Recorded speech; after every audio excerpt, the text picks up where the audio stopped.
Good morning. Appreciate you guys coming out on a wonderful Friday morning.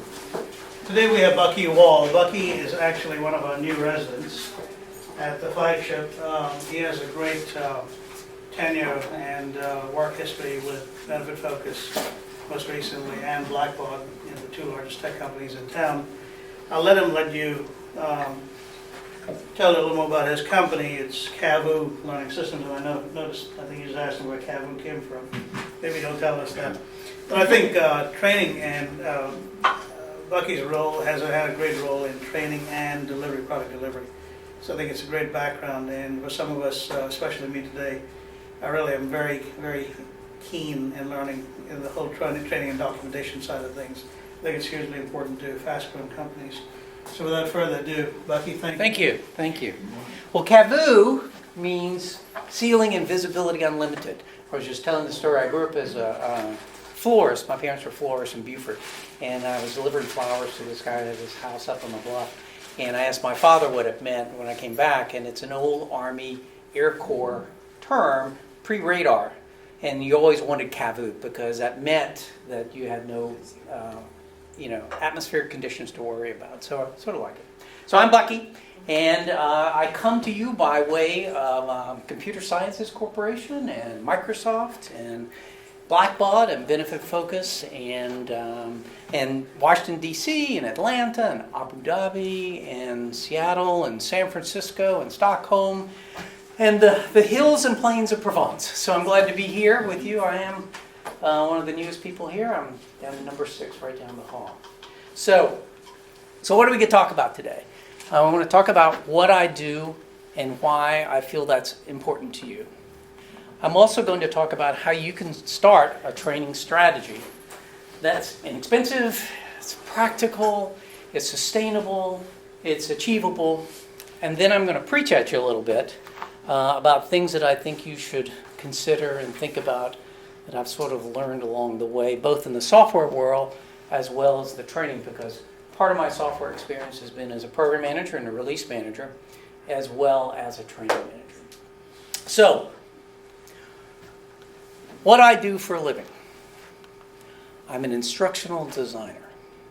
What the hell is an instructional designer? Well, as you might imagine, there's a story, and the story begins in World War II. So it's after the first year of the war, and the American industrial complex is in high gear. And we are cranking out ships, and we're cranking out tanks, and we're cranking out airplanes, and we're moving them all over the world. But the problem is we're not cranking out pilots, and captains, and bombardiers, and navigators. We're failing dismally at that prospect. And so the Army, in particular, called out to a bunch of psychologists. And in particular, they called out to a group of psychologists who had a background in learning theory. And one of those guys is Robert Gagne. And so Robert Gagne and about 6 other people were asked to go to Maxwell Airfield in Alabama because the Army Air Corps in particular they just couldn't get these pilots. Everything they were training them on, they were failing, and it's not really good in an airplane, you might imagine. And so Robert Gagne went down, and with his about 6 cohorts, and they started talking to the people that they were trying to train. And they were talking to the people who they had successfully trained, and the people who they had not successfully trained, and they're talking to the people who were training them, and their commanders. And what he ended up developing was what's called the Gagne assumption. And by looking at the entry behaviors, and by looking at the specific learning outcomes that you want, he theorized that you could create specific instructional events that would yield specific learning outcomes. And because of his work in World War II, he moved on to other places and eventually joined the Army. There are geeks like me who credit Robert Gagne with winning World War II. Because if you think about all those bombing raids, all those trips to Europe, it was his training techniques that trained those people to do that. And so when I met him, he had developed what was called the conditions of learning. And so the conditions of learning are these 5 things. The first one is verbal information. Now remember, Gagne is a behaviorist. So he only believes the things you can see, which sort of differentiates him a little bit from Bloom, and Bloom was about 15 years after this guy. And so his first condition of learning, and I should say, these are not a taxonomy. So in other words, you don't have to be good at one or have a learning outcome of one to be able to do the other. They're not in a progression. So verbal information is, I tell it to you, you tell it back to me. The most clear example that we've had is standardized tests. You know, I've taken the GREs, I've taken the Praxis, we've taken the GBA. You get all this knowledge, and it's really knowledge, and it's okay, you know, and sometimes knowledge is all we need. And so, but verbal information is, I tell it to you, you tell it back to me.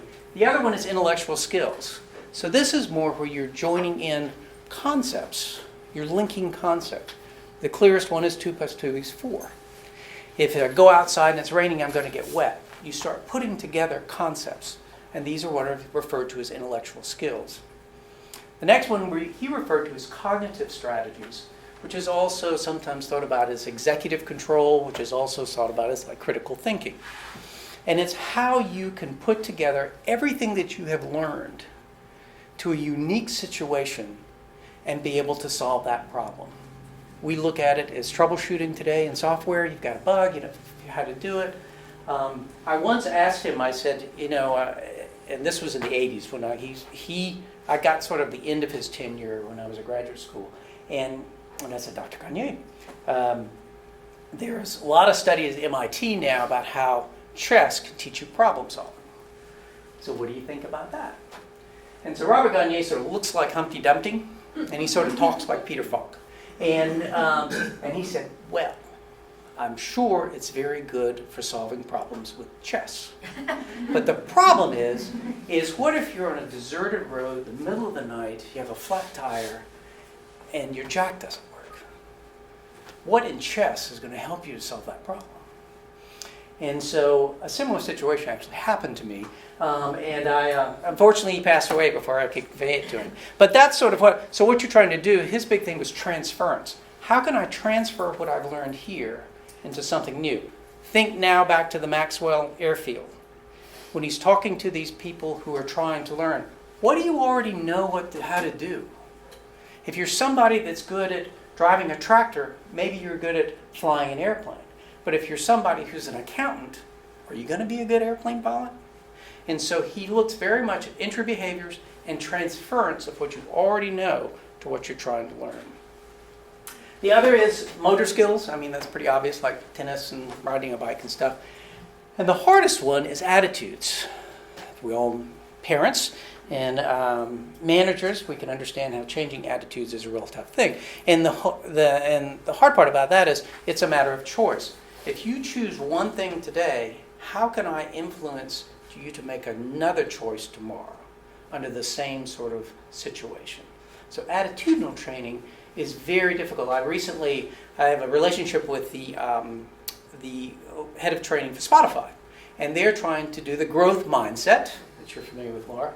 And so, you know, I'm saying, well, how are you measuring that? Oh, you can't really measure it. And I said, yeah, you can. And so we'll talk a little bit about that in a minute. So, the conditions of learning. And he called the people who apply this methodology instructional designers. The designers of instruction. So, it's a mildly interesting story, but why should you care? You should care because you have adult learners on your teams. And adult learners will learn whether you're teaching them or not. During my graduate experience, I heard of stories of people who grew up alone in the mountains of West Virginia who had figured out math and concepts the way that are totally adverse to anything that we've ever done because they needed to know. They needed to know how big the hole is, how many things you can put in there. What's the distance from here to there? They didn't have any schools, so they figured it out on their own. So what's going to happen, and why you should care about that, is that when you hire a bunch of new people, they are going to learn on their own. They're going to learn by shadowing primarily, which is the typical way for small companies, which is the absolute worst way to teach people. And the reason why it's the worst way to teach people is, think about the person who's being the shadower. That person didn't have any training. That person didn't have any instruction. They learned it in a particular way, and they're going to teach that person in a particular way. And that may not be the way that you want them to learn. In a previous life, we were developing some training for a particular payroll application. And what we discovered was that after 7 different times of trying to document the process, we discovered there was no process that everybody agreed on. And so what was happening is those 7 different leaders were hiring 7 people on their teams and teaching them 7 different ways to do the same thing. Of course it broke. There's no way you can get around that. So you're going to have to hire people quickly, you're going to have some standardizations, and you're going to have to think about learning outcomes. Do I want somebody just be able to fill out a form? Do I want somebody to be a problem solver? Do I want somebody to just add skills together, to link them together, to be able to perform a function? You're going to have to think about the learning outcomes. Customers. When you are able to successfully teach your customers how to use your software, because that's my world, but it could be hardware, it could be anything, they're happier. They feel proud about it. They will tell people about how great your product is because they know how to use it, and especially if they were part of the decision to buy it. And they will be very tolerant of you when things screw up, as opposed to somebody who doesn't know how to use it, and then it screws up and then they blame you. And then last but not least, if you design training by this way, it's faster, easier, and cheaper in the long run. So I'm going to go through this pretty quickly about what the instructional design approach is. Looks like a lot, so hang in there with me. So the first is your instructional goal. It's your business problem. And it can be, I've got to ramp up people quickly. It can be that I have a quarterly release. It can be, I've got a new product launch for customers. It's what's the business problem that you're trying to solve. The next is your learners. Who are they? Are they your customers? And what are they like? Are they here? Are they someplace else? What kind of entry behaviors do they have? What do they know how to do already? What similar training have they gone through? Then you have to go for your tasks and your skills. What's involved with doing this? What are the tasks they have to perform and the skills they need to have to do it? And then you flip back up to these people who you're trying to train. Do they have those skills? What skills do they need to enter the training? Do they have the prerequisite skills to enter their training? And what I hear all the time is at what level of aptitude or proficiency am I training to? All. Well, you're not. You're not, I recently finished some sales training. You're not dealing with people who don't know how to sell. You can assume they know how to sell something. So we're not teaching them how to sell. We're teaching them what's different about selling this than what you already know how to sell. Then you do the objectives. These are the specifics. What do you really want these learners to be able to do after the training? What can you see? I can fly an airplane. I can ride a bike. I can code a website. I can add a picture. I can do different things. So these are the specifics. And then what's key, which loops me back into my comment about the folks from Spotify with the growth mindset, is how do you know they got it? You really have to think about that. So part of my life in software has been managing projects and writing features, and there have been features that we didn't launch because we couldn't test it effectively. And so we had to modify it so that our QA people felt comfortable that they could test it. Think about your training the same way. If you're going to train somebody to do something, how are you going to make sure they know how to do it? And then you figure out the best way to train. Quite often people will say, oh, I need a workshop for this, or I need a class on that. Well, maybe not. I need a video on this. Maybe not. Let's try to figure out what you're trying to do, who the people are, how you're going to see if they know how to do it, and then figure out the least expensive and the quickest way to train that. That's your design strategy. And then once you figure that out, then you go into development. It could be a classroom, it could be PowerPoints, it could be video, it could be web-based, it could be job aids, it could be lots of different things. And then get it in the hands of users. And this is huge. I have seen this I have been guilty of this. I have seen it so many times where someone will spend months on a training project. And especially if you're doing a web-based, long, e-learning thing, and they didn't put it in the hands of the users while they were forming it, while they were developing it, and totally missed the mark. And then you've wasted tons of time and money. Get it to the hands of people early, and use paper mock-ups, even if you're doing web-based kind of stuff. Just find out if your approach makes any sense, and if it doesn't, revise it and make the changes quickly. Then, 60 to 90 days down the line, evaluate. Now, what's important to think about this, and my favorite story of this, how many people have ridden a jet ski? You all ridden some jet skis? So the first time I rode a jet ski, I'm riding this thing and I'm getting ready to get on, and I said, well, how do I turn it back over? Because I know I'm going to turn it over. And I didn't see any instructions and stuff. And when I turned over, the instructions were on the bottom. Now, they didn't start with it on the bottom. You know that. And so it was only after they had flipped over, go, well, wait a minute, how do you, I forgot, how do I know? So you revise what you're doing. Also, going back to the assessment thing, if you're teaching some coding, if you're teaching your engineers something, and you've decided that the best way to assess performance is you can do a code review. Well, that's great. That's probably one of the best ways. But the problem is okay, you got 5 engineers and you did that code review. Now you've got 30 engineers. Is that still going to work? Is that sustainable now? Or are you going to have to figure out some other way to evaluate? Because your environment's changed. Your learners are changed. Something has changed. So you want to go back in and revise that and decide what you want to do. Usually you're not throwing it out. You're just making some changes. So, now what? So, it sounds daunting. You can't spend all your money on structural designers.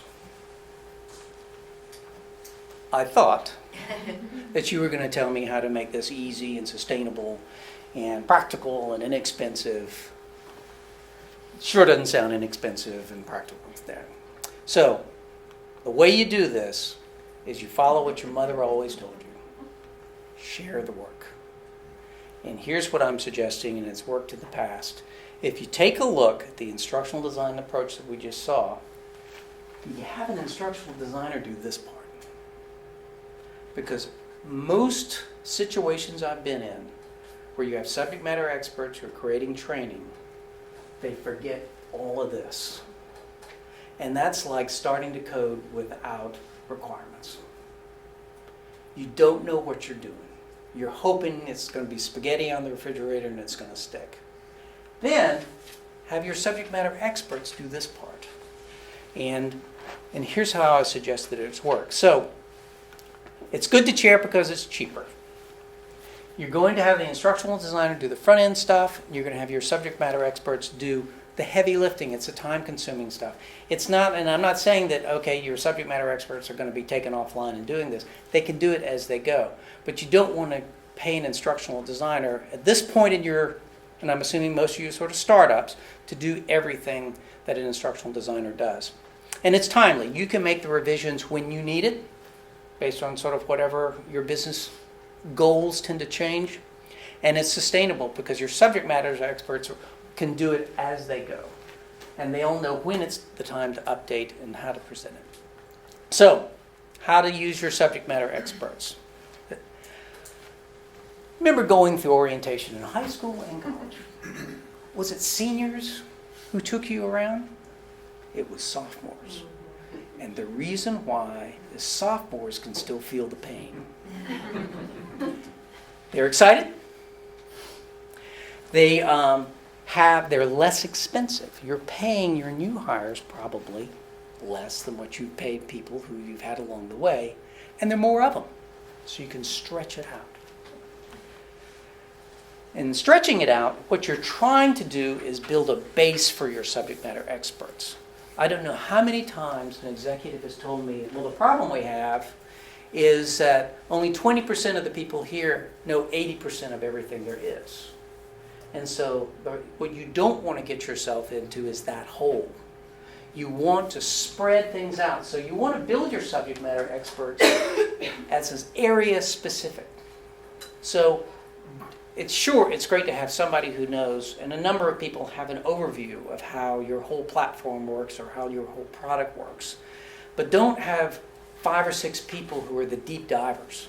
You need to spread it out as much as you can. And the advantage of that is that when they leave, it's easier to replace an area-specific person than it is to replace somebody who knows everything. And don't make training their full-time job. And so let me talk a little bit about professional trainers. If you got professional trainers to do everything that I'm talking about, they will do a better job than what your subject matter experts will do. Because subject matter experts are not trainers. They're usually not very gregarious if they're in the software world. They want to do things their way. They're stubborn. And so you have to sort of guide them along the way. Whereas a trainer is a professional trainer. You can't really afford a professional trainer now. When you can, that's great. And you should have professional trainers. But you can't really afford that right now. And let's be practical. So, create stand-up sessions. You can use PowerPoints. You can use SideRocket. You can use Google Slides. Work with your instructional designer to create a template. One of the things that Gagne did in his conditions of learning was the events of instruction. How do you tailor your instruction to yield the best results? And so you can get your instructional designer to create templates around that the subject matter experts can then follow. Record short videos. And you don't need a fancy thing. You can use an iPhone to record it. You can do, like ScreenFlow is a cheap tool for Mac. You can do Skype recordings, WebEx recordings. And here's my feeling about those, is you want them to be 2 or 3 minutes apiece. It's better to have 20 of these things at 2 or 3 minutes apiece than some horrible 45-minute recorded WebEx where the first 5 minutes people are coughing and getting coffee and chit-chatting and you can't hear the phone and you can't hear what somebody said because they're way over there and you're trying to search for the piece of information that you need. Make it small because it's also very good for remediation. So meaning that if I have taught you to do something and I've forgotten this piece of it, make it so I can go back and get that little piece. And just play it back. Also, most of if you're in the software world here and you're the size you are, most of your stuff is really in flux and really changing. So the shelf life of the stuff is small. It's much easier to replace a very small video than a 45-minute video. So I suggest you do that. And look at some freeware games. There are lots of cool little online games now, like Jeopardy and Match Game and Hangman. Quizlet is actually a flashcard little deal that I learned when my kids could go into high school, but they have games along with it. And you can make it so that they can play games with that. And it's fun, it's motivating, and all of these things today work on phones, and so it's very easy for them to do stuff. And then as you get more sophisticated, there's this wonderful little tool called WalkMe, where you can layer on top of your application and go through the process. The difficult stuff about getting into this kind of layer is you really have to have your documentation buttoned up, or you're wasting your money and wasting your time. This stuff up here, it can last for a couple of weeks, throw it away, put something else in. And it's easy and it's fast. So, then you want to evaluate and revise. We turn that around, talk about your frequency, and remember the sustainability stuff. So, more frequent the change, the less fancy the training development that you want to make it. And the smaller the chunks of training, easier it is and quicker it is to update. So, pause here now. Questions before I preach at you? Although I have been preaching at you so far. Any questions or comments at this point? I guess, how do motor skills, is that really involved with software in the tech world? Or? Could be, and it's interesting that you bring this up because I mentioned Bloom, and I guess most people have heard of Bloom's taxonomy and learning and stuff like that. is that when Bloom first came out, he only dealt with higher education subjects. And so he didn't even do motor skills. The thing that's interesting to me about Gagne and his work and his cohort's work was they were much more workforce focused and in militaries where they start. Sure, is there psychomotor skills? Sure. I mean, if you're a UX developer, you're going to see how people move around a screen. That's psychomotor skills. You've got to understand, you've got to have some sort of background in how people are going to, before you assess how people are going to use your software, you've got to understand how people move. And it's interesting, when I was at Microsoft, it was there during a transition where their people who were designing their UX went from, they had previously gotten graphic designers, because the web stuff in '95 and getting that all going. They switched to industrial designers. People who went to school to design motorcycles and cars and pens and stuff like that, because they felt that they understood more how people moved and could use their software better. Good question. Anything else? One more, Bucky. Yes. Do you have any insight as to the class size, whether it's individualized learning or learning with a group of people? And I think that's driven by, when you take a look at your task and the skills, a big thing is how you want them to perform it. So in other words, if I've got a particular piece of instruction that's going to be, an individual is doing it, let's say it's a configuration person. You can absolutely have a hands-on class. 10, 12 people do that with proctors and instructors and stuff. But that's also something that's very easy to isolate down an individual instruction, because those procedures are documented. There's only they're going to be, junctures. Then that leads to a little bit to your cognitive strategies, how you're going to think those things out. But to me, that's a great example of an individualized instruction. I tend to like classroom where you're doing soft skills. You're going to have, there's a need to role play. There's a need for a dialogue. So, for instance, on the configuration stuff, depending on your software, I might start it out with some online modules and then have a classroom Q&A. A classroom, you may do an assessment in the classroom. And then so people have an opportunity to see if people actually got it. And that may be the way that you assess in the beginning. And then as you learn from that, then perhaps you can put that assessment online, depending on how you go. Yes? What about if you can't get everybody in the classroom? They're all remote. And then that's a huge piece. So there are a couple ways you can do it. Certainly individualized instruction, e-learning, you can do those with. And that's where video really helps with these short videos. But that follow-up to make sure they have it. There's some great software. I mean, you can use Skype. You can use those kind of things. There's also, Adobe has a good, and it's relatively inexpensive. It's called Adobe Connect. And back in the day, when we had video teleconferencing, where you had really a robust way to interact with people that you don't interact with WebEx or Skype, it was great for training. And we sort of lost that when we moved to WebEx and those kind of things. Adobe Connect is a good tool for that, and it's about $2,500 a seat. And that doesn't mean the seat of the learners, that means the seat of the instructor. And so you could get by with one seat, because certainly my last job, we had people in the Philippines and in Hyderabad who we had to teach. And so we moved to Adobe Connect as opposed to that. Now the trick is with Adobe Connect, and those kind of things, you want to make sure that you're monitoring the engagement level of the people in the other site. And where that helps, as opposed to a WebEx and stuff, you can actually see the activity. And you can shoot little activities to them and see who's working on them and who's not. It's also good to have somebody at that end being a proctor. Because as we know culturally, in some areas around the world, people will not tell you, oh, this thing didn't work. They'll pretend it's working just because they don't want to make you feel bad. I mean, it's true. It's odd, but it's true. Certainly not the way we tend to think here. So you want to have somebody at that remote site who's there to make sure everything is working, people are engaged. That helps. Anything else? before I preach at you a little bit more? All right, so the first preaching. Training should be your last resort. And the reason why I say that is that many times you can get by with documentation. But what you want to make sure of is that the documentation meets the skill level of the person who's trying to read it. So, my daughter hopefully will graduate in June because she has a great scholarship to Parsons in New York, and yeah, but she's got to get through AP Stats.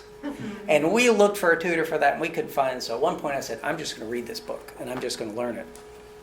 I tell you, it was like reading Greek. I had no aptitude, no idea.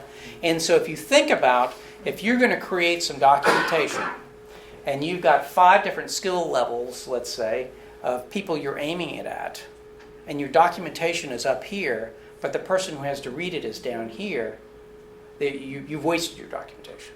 But if you have people who are already skilled, let's say it's a QA person, you don't need to teach them how to be a QA.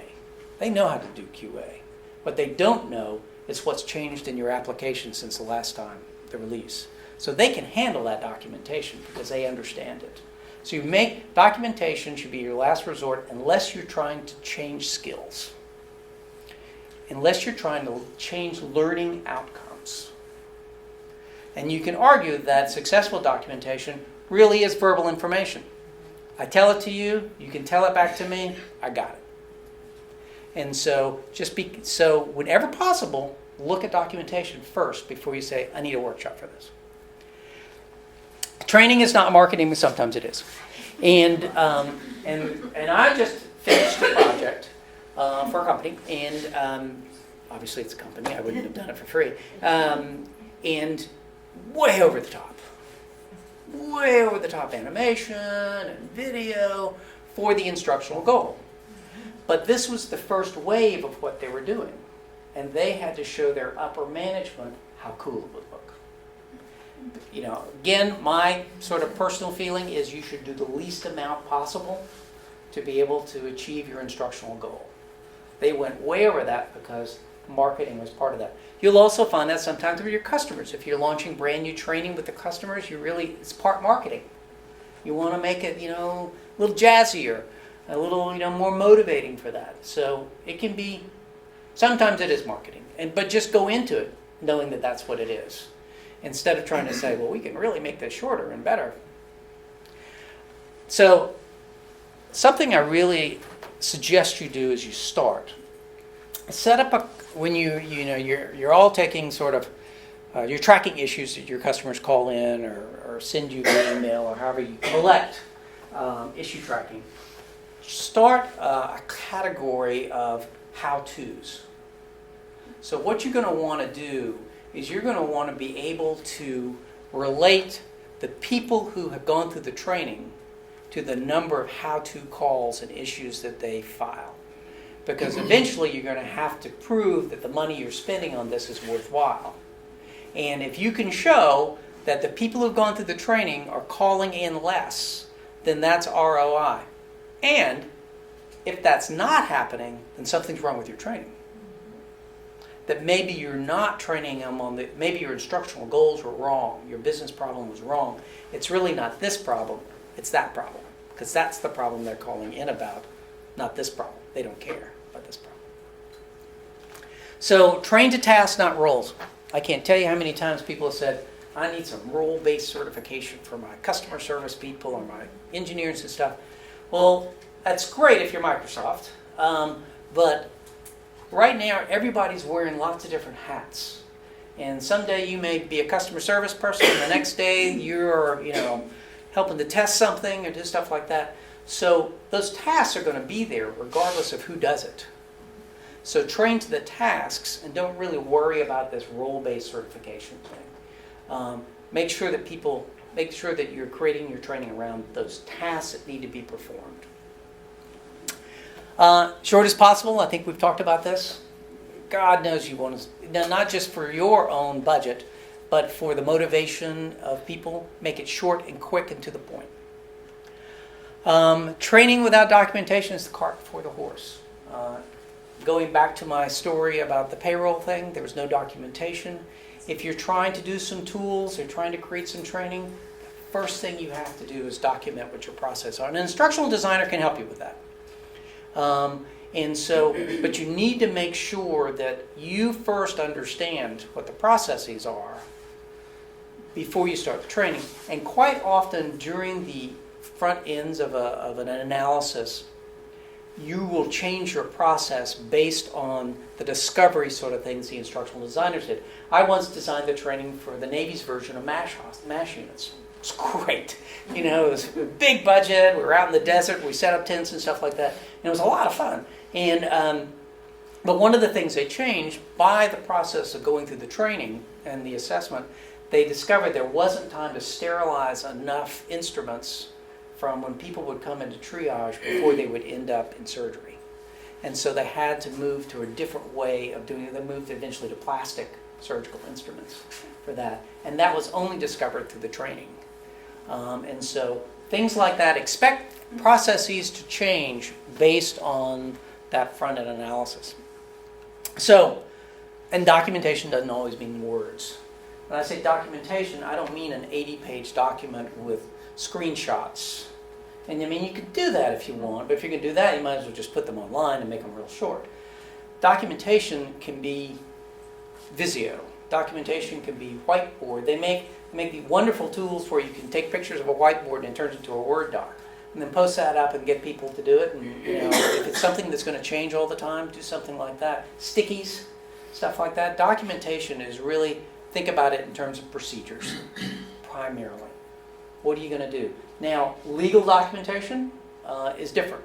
I mean, one of the things that also comes out of training is you need to have your legal team will need to know how the product works, and then you bring in your technical writers and get that stuff done. I talked about this. They're going to learn regardless, so make sure that they learn what you want. Your documentation and training issues will not fix themselves. I had a conversation the other day with somebody in a smaller company than the ones I've worked in my most recent time. And they have the same problems that Benefit Focus, that Blackbaud, that Microsoft has. And if you solve them when you're this size, you will create that mentality and you won't get to where you are. They won't fix themselves. They will just get worse. More people you have, I had this wonderful QA manager who said, the problem is not how many bugs you have in your product, it's how many people use it. You can have one bad bug and 1,000 users and you're screwed. And it's the same thing with training. If you have one thing that's wrong and you've got a team of 2,000 people taking that training and it's wrong, they're really going to affect your product and your customers. It's okay if you have 3 or 4 people, but it doesn't scale. Problems don't scale. Be satisfied with good enough. And what I mean by that is you're in flux, you're changing all the time. Don't try to be perfect. Try to get the minimum that's going to be needed to accomplish your instructional goal, your objectives, because 6 months later, you're going to have to throw that out. So don't spend a lot of time making it real fancy. Keep in mind that adults will tend to be motivated. Especially if you're training internal people on how to do their job, they're motivated. Now, if you're going to try to teach them something that they're not motivated about, like, gee, you need to fill out your benefits every time, then you need to be a little bit more excited. You need to incent them. You need to give away toys to get people to do stuff like that. But be satisfied with good enough. And it doesn't mean you're not trying to be excellent. It's just, sometimes a Yugo will just drive you across town, and that's okay. And the last but not least, this was something that a jeweler told me in my early days of marriage. I wanted to buy my wife, nice jewels and stuff like that. And he said, look, let me tell you, put your money on your fingers, because that's where people look. So if you have a need for a presence in your training materials, put your money on what people will see, what people will see first. Don't put your money on something that people have to go through a bunch of junk to get to.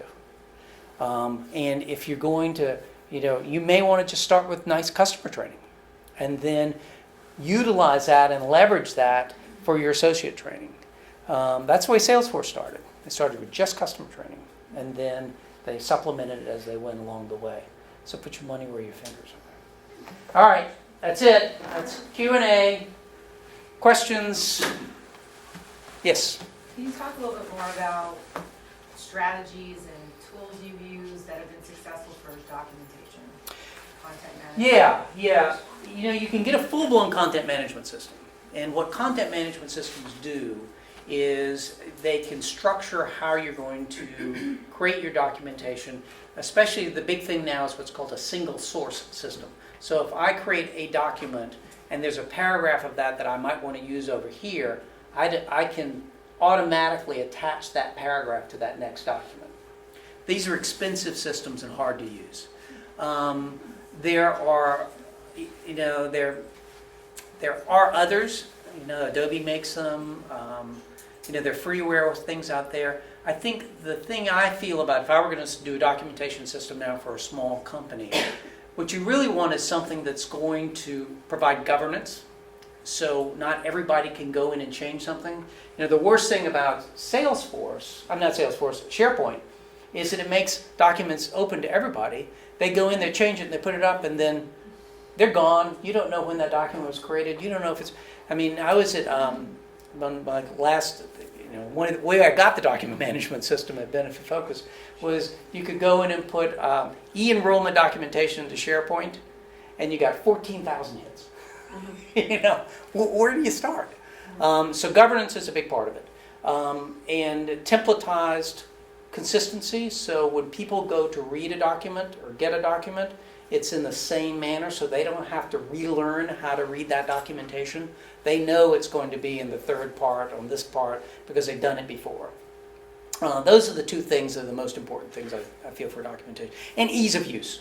The one that we have at Benefit Focus is great. I mean, it's world class. There's nothing like it in the world. But it takes a lot of training to learn how to use it. And you don't want that. It's great if you have a team of technical writers. But if you don't, you don't want that. Yes? So I have a question about soft skills training. Yep. Shock. So the way I assess normally, the quick and dirty way is not dirty, but it's quick, is like definition. I feel like if I'm teaching public speaking, so a question would be from 1 to 5, I feel confident speaking before a group. Then I do a pre and post. Mm-hmm. Do you have any other tips on that? Love you, Laura. I don't think those are effective at all. Okay.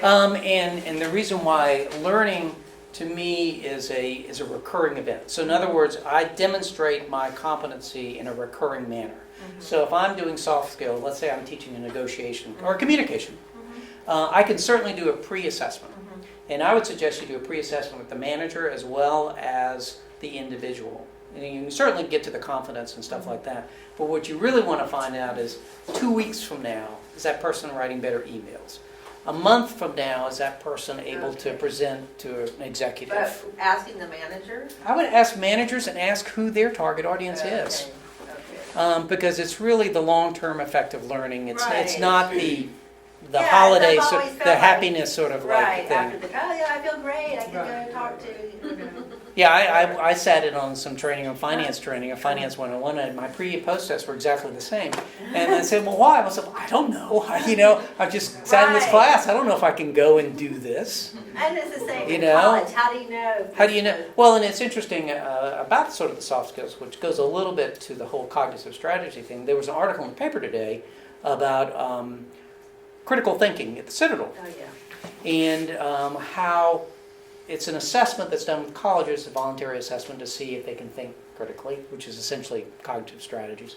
And so they randomly sampled some incoming freshmen and randomly sampled some outgoing seniors. The scores were exactly the same.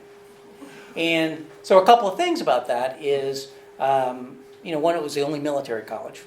So think about, again, kind of people who want to go to a military college, the kind of instruction, ancillary instruction that happens that follow orders. Maybe that's affecting the critical thinking. Also, it's a standardized test on critical thinking. Put them in a car and take the jack out and, let the air, put a slow leak and send them out there and see if they come back. That kind of thing. I really question the validity of any of that. But it's long term. How can I do it long term? Other questions? Well, it's been fun. Yes, okay. To enhance critical thinking, Yes. what's some of the philosophies of how you would go about and do that? And it's a good question because after reading the article, I wanted to call it Citadel. I firmly believe you can teach problem solving and cognitive strategies. I think what you need to do is you need to be very careful of who the people are. I think it becomes much more important who those people are and how you are training them on the prerequisite skills to be able to create the body of intellectual skills and verbal information that they're going to pull from to be able to solve a problem in a unique situation. It's more difficult to measure and it's more difficult to learn. And part of it is aptitude. It's getting the right people. And not that some people are not good problem solvers, but some people are not good problem solvers. And so you want to make sure that when you are talking about the roles that you have, like if I think about a configuration, implementation person, when somebody does configuration, well, it's a very proceduralized process. You go from here to here to here to here to here to here to here to here. Something doesn't work. Where did that happen? When did that happen? What could possibly be the problem? So here you might be picking somebody to do your implementations or your configurations, and look, it's just a step by step by step by step. But not really. And so you really want to think about the kind of people that you do have that are going to be doing that, and think about not just this task that they're going to have to perform, but what other tasks are they going to perform. Another thing Gagne was famous for was what he called a skills hierarchy. So if you think about an intellectual skills, this is what eventually I want this person to be able to do. What are all the skills that lead and feed into that? And how would I teach those? So that as I'm teaching here, I'm cognizant of what I want this person to be doing up here. I think, for most roles, especially in the software, and especially in new companies, you want to keep in mind the problem solving, the critical thinking, the cognitive strategies, and test it along the way. Build up a sort of discipline for throwing things at them that were, orthogonal, as they used to say in Microsoft days. Throw it at you from the side where you don't know what's going on, and make them have a scenario that they can't solve. There was a lot of criticism for the way Microsoft did interviews, especially for me too, is they would have problems that you would solve that there really wasn't an answer to. How would you move Mount Fuji? In fact, there's a book about it. But what they were really trying to do is find critical thinkers. Find people, they didn't care about the answer. They wanted to see how you would go about to solve the problem. And so I would have gone about it a little bit differently, but that's okay. But that's essentially was part of their interview process, and I would include something maybe not as esoteric as those how to move Mount Fuji things. But I did have one interview there where it said, the situation was you're building a gas station in the middle of the desert that's not going to have anybody to operate it.